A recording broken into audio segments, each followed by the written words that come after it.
Come on guys, take your seats. Hurry up.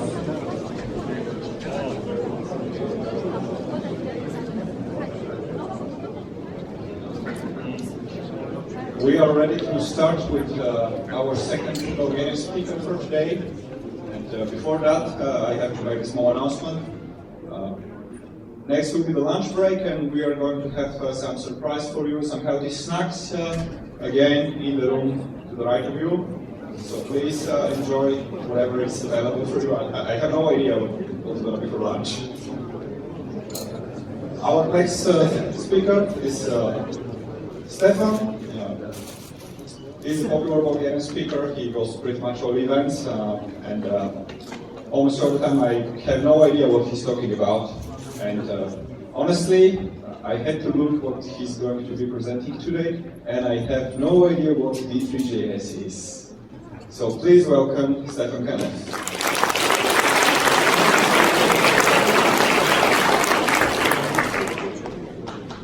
Can everybody hear me? Right, raise your hand if you cannot hear. Anyway, today I'm going to give you a simple introduction to D3. And some of you, like Sasha, might not know what D3 is, so let me explain. The official site defines it as a JavaScript library for manipulating documents based on data.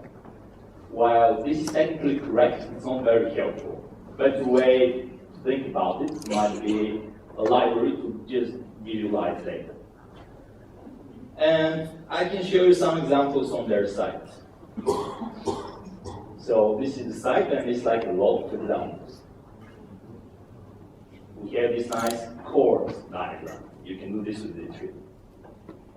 It's like a calendar in different years. These some gears going in circles. It's beautiful. It's also something you can do with D3. It's just a weird diagram. I'm not really sure how to pronounce it. And like this is a weird map projection based on distance from London. And here we have another one. And yeah, basically you can do all this stuff with D3. But if you try to learn it, it tends to be very daunting. You tend to get very scared just from their site. For example, this is the list of their examples. And it's not a very short one.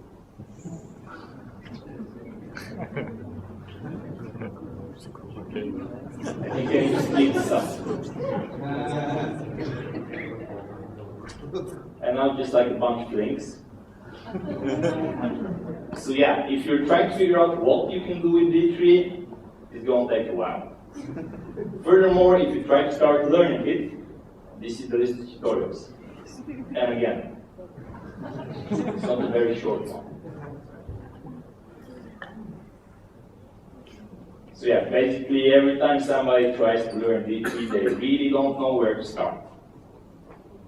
So this is what I'm going to try to solve today, help you start with it. Now, as you saw, you can do all fancy stuff, but getting into how to do fancy stuff will take more than 55 minutes. So I'm just going to focus on the very basic stuff, drawing charts. From now on, I'm just going to talk about charts. Once you know how to do this, you can get into D3 and do more stuff. So speaking of charts, I've encountered two types of chart problems in projects I've worked on. The first one is where you just want to show some data. You want to render a chart, a line chart, or a bar chart. You don't care that much about the visual details. You kind of want to get the colors right and the fonts right, but you don't really need to tweak it. Maybe it's in the admin area of your site. Or maybe it's like not that important for it to look exactly like how the designer wants. And there are a bunch of libraries that allow you to do that. Google Charts, iCharts, a bunch of other ones. The second type of chart projects I encounter is where there is not a library that can do it just right, just the way you want. And that's when you end up drawing it yourself.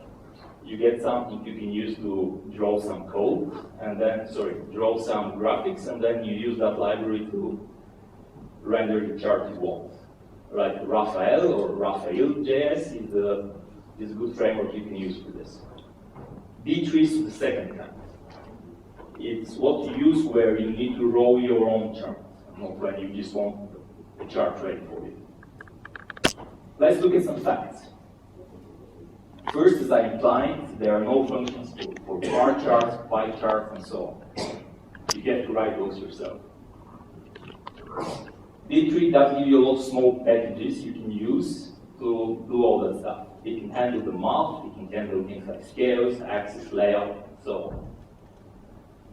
It also has tools for selecting and manipulating the DOM of whatever you draw, kind of like jQuery.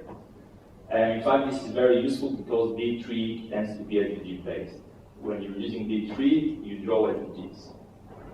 So in fact, you can think about D3 as jQuery for charts.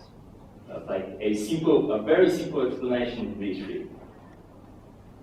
And you'll see why in a minute. And finally, you cannot shy away from the math. After all, computer graphics is like 90% math, so if you want to draw something, you need to grok some math. Now, high school math would be enough. You don't need to know calculus or any fancy stuff, but you still need not to shy away. Occasionally, you need to go into the math in order to figure out what went wrong. By the way, about me, my name is Stefan. Here's how I look when I find the time to shave. It has been a while. I'm a full-stack developer. I tend to write mostly in Ruby. I really love Ruby. It's like a very awesome language. It makes me really happy. And here's how you can find me on the interviews. I'm Kanev, both on GitHub and Twitter. How am I going to structure this talk? So, as I implied, I had to make a choice. I've given you an overview of what you can do with D3, which means walking through a lot of those examples and then walking through every feature it provides, and that would have taken ages. And besides, you would have not been able to do anything with it. So instead, I'm just going to go dive deep and show you how to write actual code. So this presentation is going to be code heavy. Is going to have a lot of code.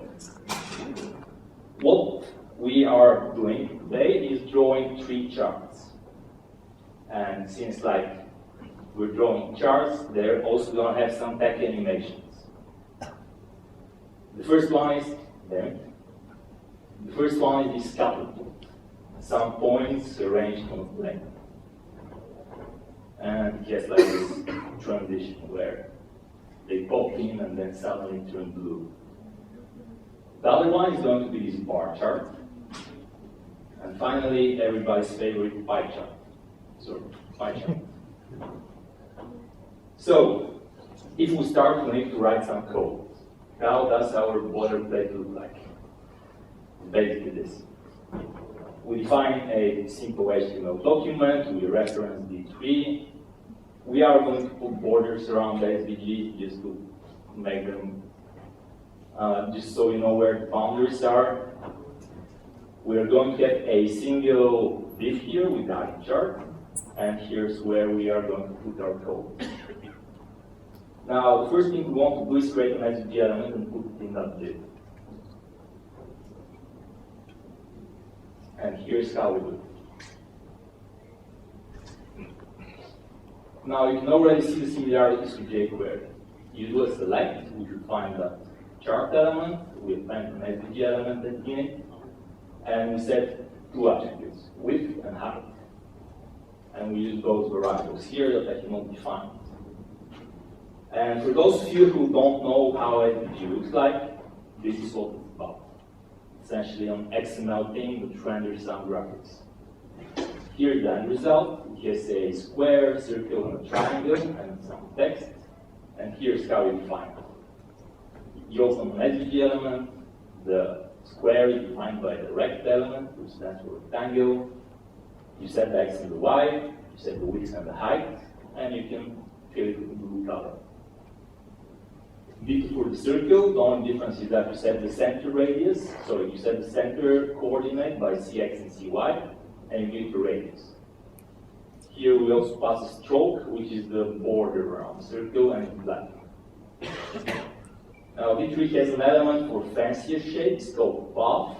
You can draw like whatever you want there, you can have curves, you can have straight lines. And the way you specify it is with the path element and then with the D attribute containing some numbers here. We are not going to get into those numbers, but if you need to draw something other than a rectangle or a circle, that's basically how you do it. And finally, we have a text element here with this text. So now, if you did not know how SVG works, now you know. Now you're an expert. So let's start with the scatter plot. And again, just for a reminder, it's going to look like this. The first thing we are going to use is something called D3 selections. And let's assume we have a document like this. It has 3 paragraphs. And then we can run this D3 code. Now, let's walk through it slowly. First, we select the paragraphs, and then we call data, which performs something called the data join. Now we have a selection that has 3 paragraphs and 5 data points. 5 because this array has 5 elements. At this point, nothing has happened on the document. When you go enter, you create something called an enter selection, which is a selection for the data points that are not yet in the document. In this case, it's going to be the 4th and the 5th data point. And whatever you call after enter will happen for the elements that are not, for the data points that are not already rendered. And in this case, we are going to append D. So when we execute this code, this document with 3 paragraphs is going to change to a document with 5 paragraphs. There's also an exit, where now the selection is 3 elements, the data points are 2, so we go exit and then remove, and this remove the extra 1. There are lots of details here that I want to just gloss over. The only important point you need to figure out here is that to essentially use select all data and enter to start adding elements to the document or the SVG. And let's start with let's get back to our scatter plot. So we have this data set, it's 16 points. Each point is an array with 2 elements, the x and the y at each point. And here's how we render our initial version.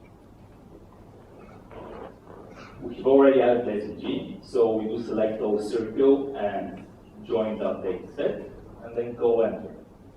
At this point, we are going to add 16 elements to the SVG. We append the circle for each data point, and then we set 3 attributes to each circle.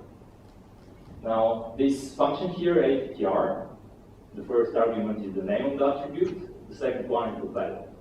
The value can be constant, which means that all those circles are going to have a radius of 5, but you can also pass a function, and then the function gets called for each data point.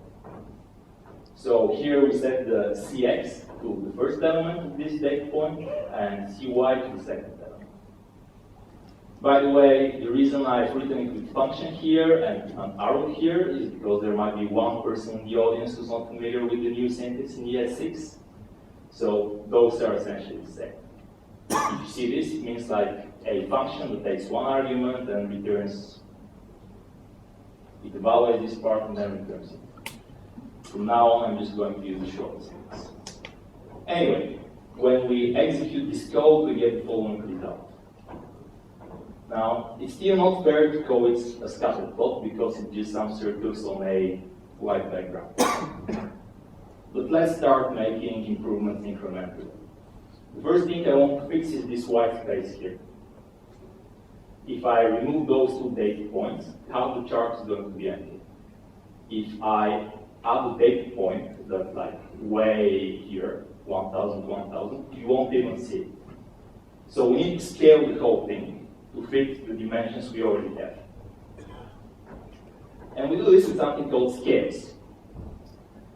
And scale is something that comes from a set from a domain to like a range. Those are mathematical terms, and just to give you a short example, a scale can map a domain from 0 to 100 to the range of 0 to 1. You also need to do this calculation very often when you're working with percentages. In this case, the scale is just going to divide by 100, but you can do more stuff. And here's how we define a scale. We call D3 scale linear, we give you the domain of the array, the minimum and the maximum of the domain, and we give you the range. So numbers from 0 to 100 are going to get numbers from 10 to 20 in a linear way. Scale is going to be a function, and when we give it 0, the start of the domain, it's going to return the start of the range, 10. Did for the end, and did for the middle as well. If we give it 50, which is the middle of the domain, it's going to return 15, which is the middle of the range. And finally, if we give it any other data point, it will interpolate between the two. So we are going to use this to scale our chart. How will we? First, let's define the dimensions of the chart. It's going to be 800 pixels by 400 pixels. And then we create a scale. This is going to be the X scale. The range is going to be from 0 to W, from 0 to 100. And the domain is going to be from 0 to whatever the maximum X of the data set is. I'm not going to explain this function. I think it's pretty obvious what it does. And this for the Y scale. Only this time we get the maximum of the Y's, and we have a range from 0 to 8, which is the height of this graph. And then we only make small change to the code we had before, which is instead of just passing the data points here, you pass them to the X scale and to the Y scale function. And now you get this. It's like properly scaled to the whole extent of the view box. Now, the first annoying thing is that some of those circles are a bit outside. And they are outside because that's where the center of the circle is. So we can add some padding. That's fairly straightforward. We just tweak the scales. Instead of 0 to 800, we do 20 to 708. And this for the height. We just shrink the domain. Sorry, shrink the range a bit. And when we change the code this way, we get the pattern. Now let's add some axes. We already get padding where we can put it. Again, we just use a feature in D3. We call axis bottom, which is basically an axis you put on the bottom of the chart, and you pass the scale. We already have an X scale, so at this point, D3 already knows, has enough data to know what to render. And then we are going to append it. Now we are going to create a G element, which is group. In SVG, it just groups some elements together, but it has no visual representation. It's kind of like a div in HTML. Let's just style it, it doesn't do anything. And we are going to set the transform property. This will just transform, just shifts whatever is there in any direction. And this pushes it basically to the bottom of the chart, but not the very bottom, but the bottom minus the value. And then we would go and give it the x-axis. And this is the result we get. So we can do a similar thing to add the y-axis. This time we go axis left, we pass it the y scale, and we translate horizontally instead of vertically. And we get here, which starting to look more real. But it has a problem. The direction of this scale is very weird. It starts from 0 at the top and grows downwards. This is not like how most mathematicians would expect this scale to be. They would expect 0, 0 to be this point here, and then y grows in this direction and x grows in that direction. So we just need to invert the axis, and that's fairly straightforward. So here we gave it a domain of, we gave it a domain of 0 to the maximum element. So say the maximum y is 500, it would be a domain from 0 to 500. If we just give the two elements of the array in the reverse order, it's going to be from 500 to 1. And D3 would handle this. So we just do this to invert the scale.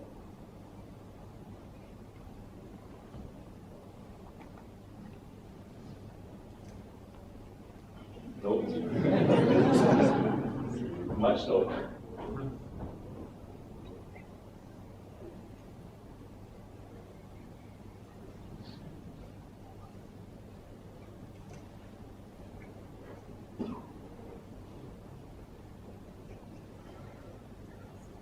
Right. So this is what we get. And now we can do the fun part, adding some transitions. And I'm just going to show you the code. I'm going to let you stare at it for a while, try to understand it, and then I'm going to explain.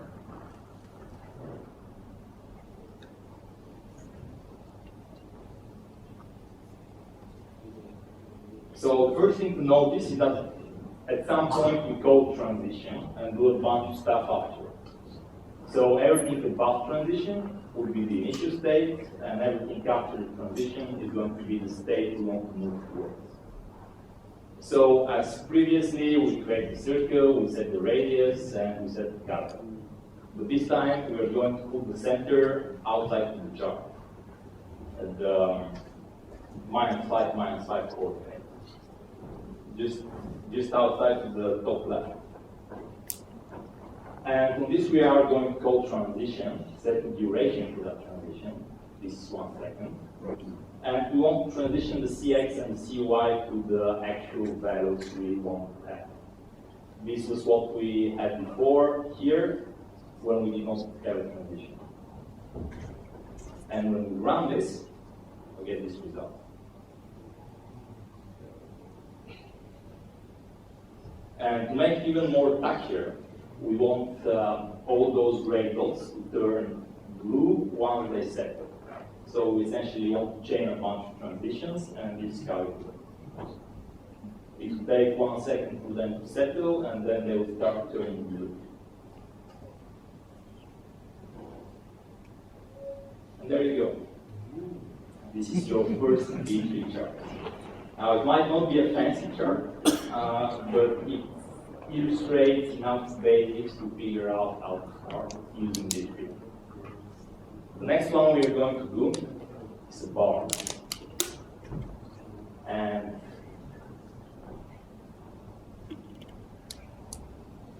let's start with the data set. This time we are just going to get a bunch of numbers. The larger the number, the higher the bar. And this might be our initial try. So again, this point is, you already are familiar with it. We create a rectangle for each data point. And we set x, y, width, and height.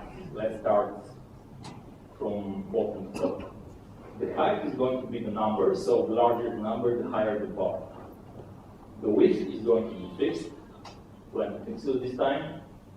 The y coordinate is going to be 0 because all bars start on the same line. And we are just going to calculate the x.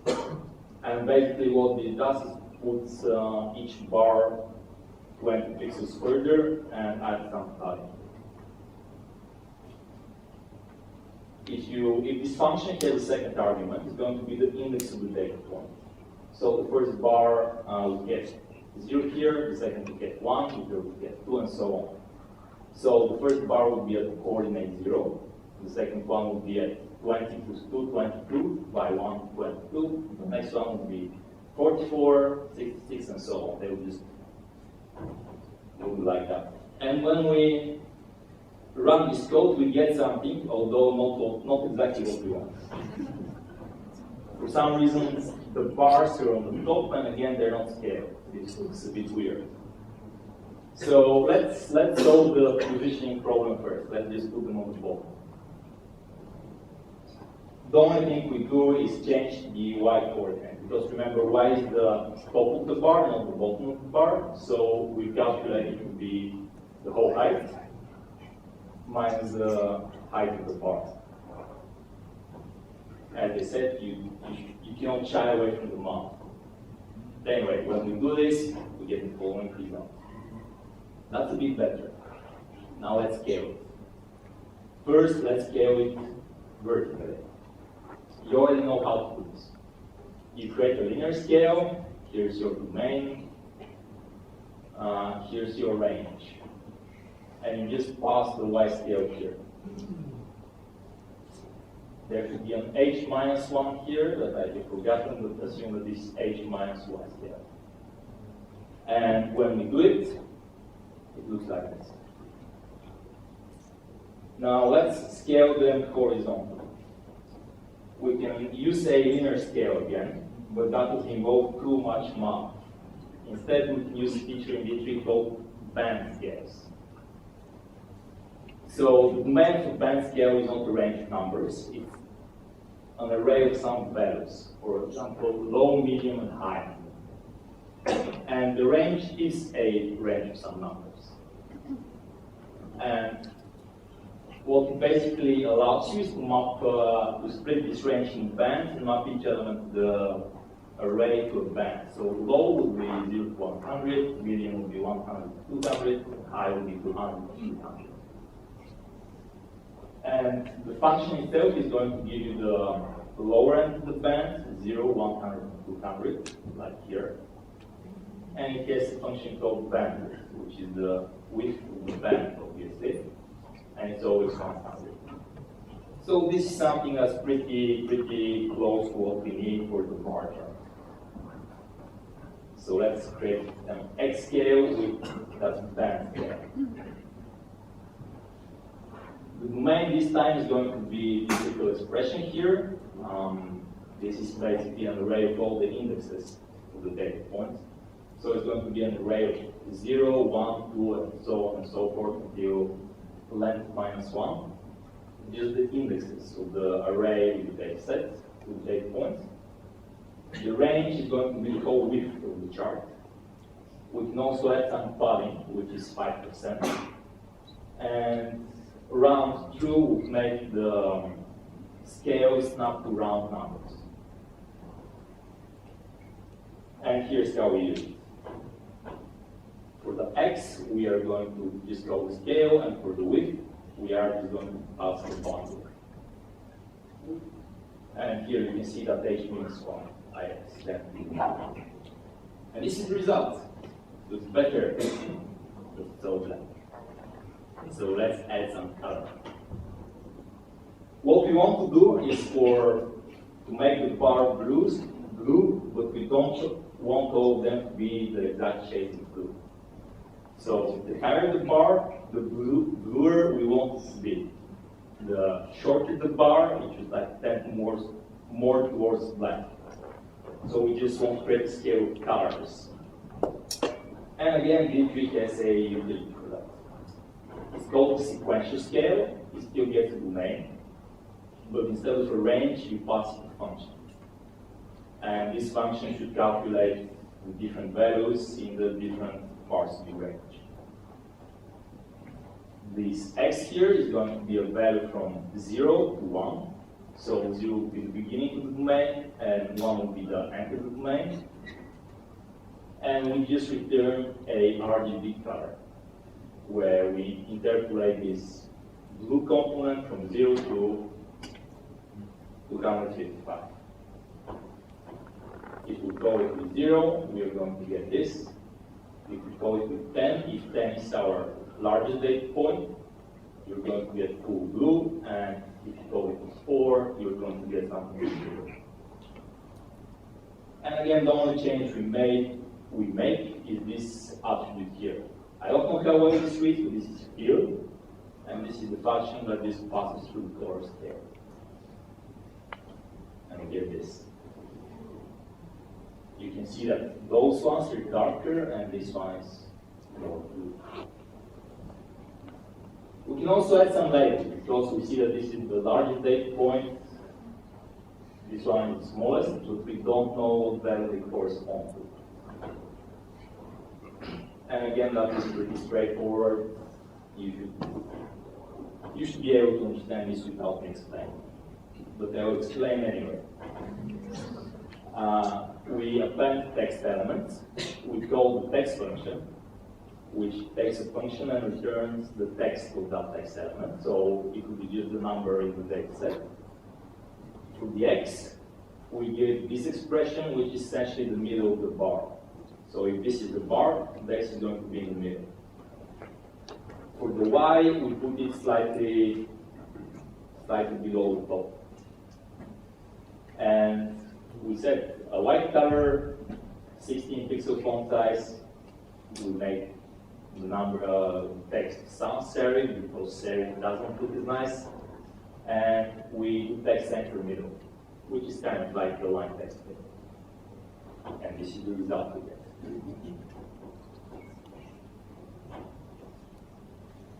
Cool. Let's add some transitions again, because transitions are just so awesome. What we want to do is for the bars to start from the bottom and grow upwards. But we also want to throttle them a bit. So we want the first bar to start, and then get some delay in the second bar to start, and so on. We don't want them to grow at the same time. We want each one to be a bit after the previous one, which will produce this effect. And here's the code. Again, we start with a black color in order just to interpolate nicely. We set the x and the width to their end values, but we start with the height to 0 and a y coordinate on the bottom of the chart. The transition is going to take 600 milliseconds, and it's going to transition to the real color of the bar, the final color, to the final y, and to the final height. This code is not changed from before. The only thing I added here is the delay function. And it's the delay of each element that's going to be added there. So again, this is the data set, I is the index of the data set, and the first element is going to be delayed 0 seconds, the next one 30, so the next one 30 milliseconds, the next one 60 milliseconds, and so on and so forth. And get this. And finally, we can add a very basic interaction here, which is to turn the bars orange when the user moves the mouse over them, and revert them to their original color when they move away. And again, this should be looking pretty much like jQuery. We could define two events on each bar, mouse enter and mouse out. In mouse enter, we are going to select the bar and quickly transition to the orange color. And on mouse out, we are again going to do a transition, this time a bit slowly, and to the original color of the bar. And it looks like this, but then when I move my mouse over, I get this nice effect. Cool. finally, pie chart. This one is D3. Before we get there, we need to explain yet another D3 feature called arcs. And here are some examples. Those are 3 arcs. And each arc is defined by 4 numbers. An inner radius, an outer radius, start angle, and end angle. So the inner radius is the distance from, so each arc is practically a segment from a circle or from a dome. The inner radius is the distance from the center here. And the outer radius is the distance from center to the here. The difference is the thickness of the arc. The start angle is where the arc starts. This one is 0 degrees. And the end angle is where it ends. This one is 180 degrees or pi radians. This stuff is in radians. And this is a different one which has a smaller inner radius and the same outer radius, so that's why it's bigger. It starts at 90 degrees and ends on 270 degrees. Only again, it's not degrees, it's half pi radians and 1.5 times pi. And finally, if we set the inner radius to 0, we get this circle fragment. And this pretty much looks like something that would be a part of the pie chart. The start angle is like a small number, the end angle is like this number here. And yeah, essentially a pie chart is a collection of arcs. So let's use D3 to render some arcs. How do we render arcs? Well, we call D3 arc. And it's going to give you a function. When you call this function, you need to supply all the components, the inner radius, the outer radius, the start angle, and the end angle. And it's going to return something that you can put in the D attribute of a path. So this is the code they used to render the arcs before. Now, you might wonder why this returns a function and you need to call this function here, instead of just calling D3 arc here. The reason is that you can use D3 arc to create a function that has some of its attributes fixed. For example, we always have an inner radius of 0 and an outer radius of 50. And then all the arcs in our pie chart are going to have the same inner and outer radius. So each one needs to just provide a start angle and an end angle. And now that we know how to create an arc, let's see how to create a pie. D3 has something called a pie layout, which is this guy over here. It returns a function, and here I'm not calling pi with any arguments, but there are a bunch of optional arguments. And you can give a data set to this function. Now we're going to take that data set and going to return an array of objects that specify each segment of the pie chart. Essentially each start and end angle you need.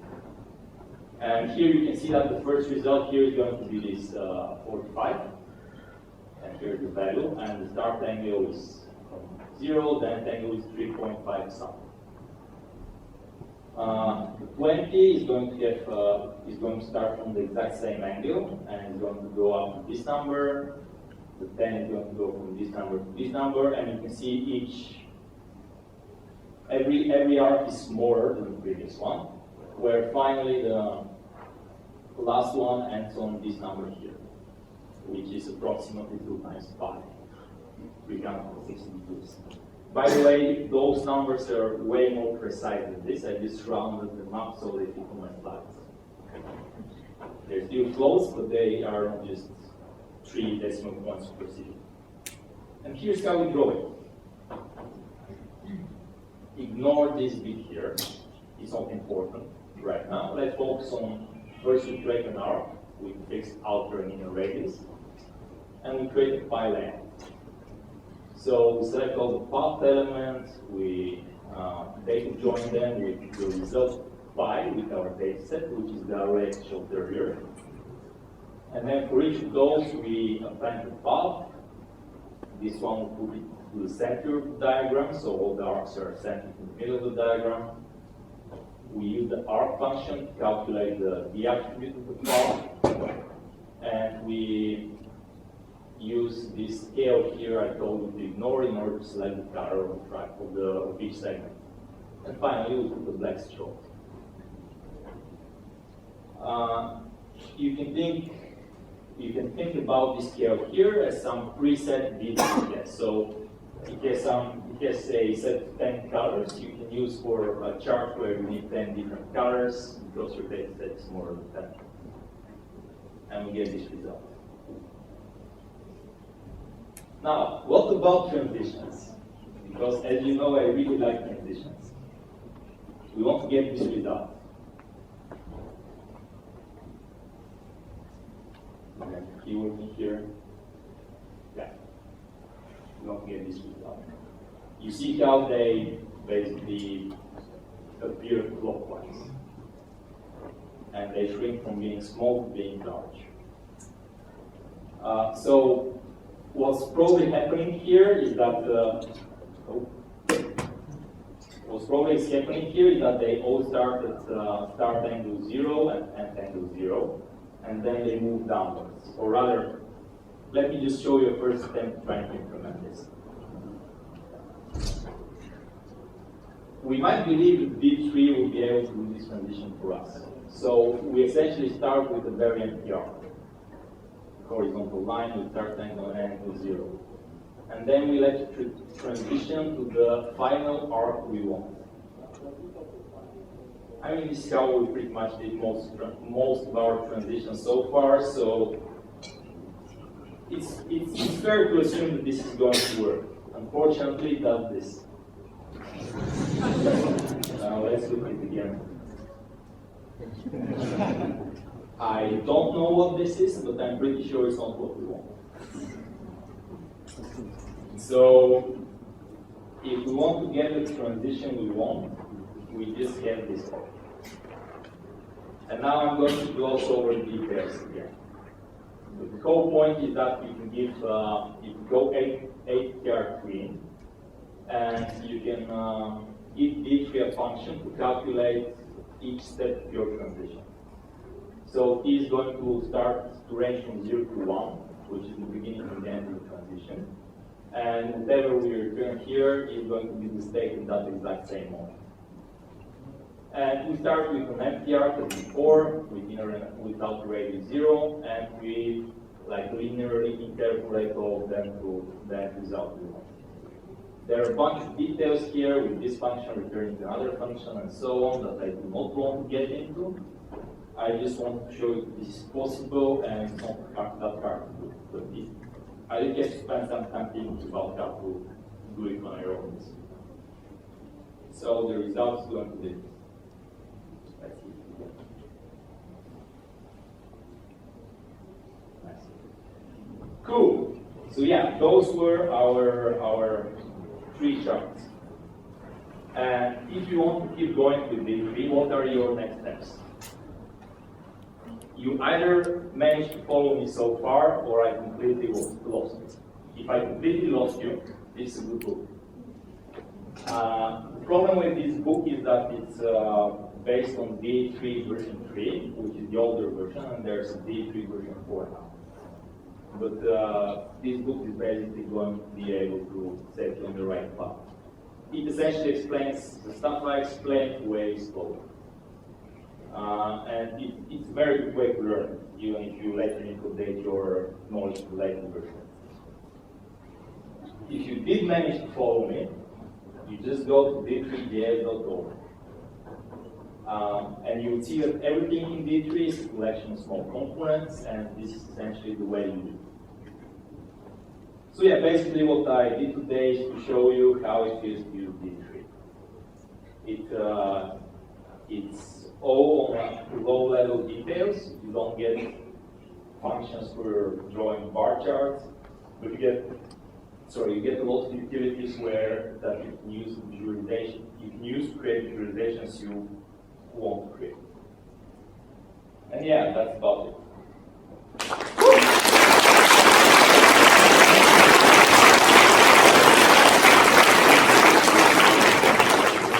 Have we got time for questions? No. That's staged. So we don't have time for questions, but we have time for lunch. We continue at 2 o'clock, so if you want to ask questions, please find Stefan outside. Thank you.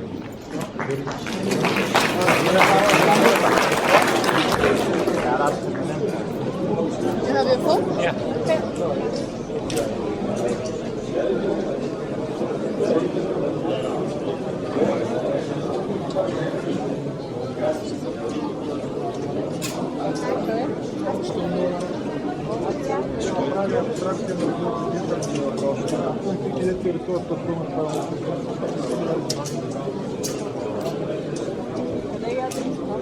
Okay.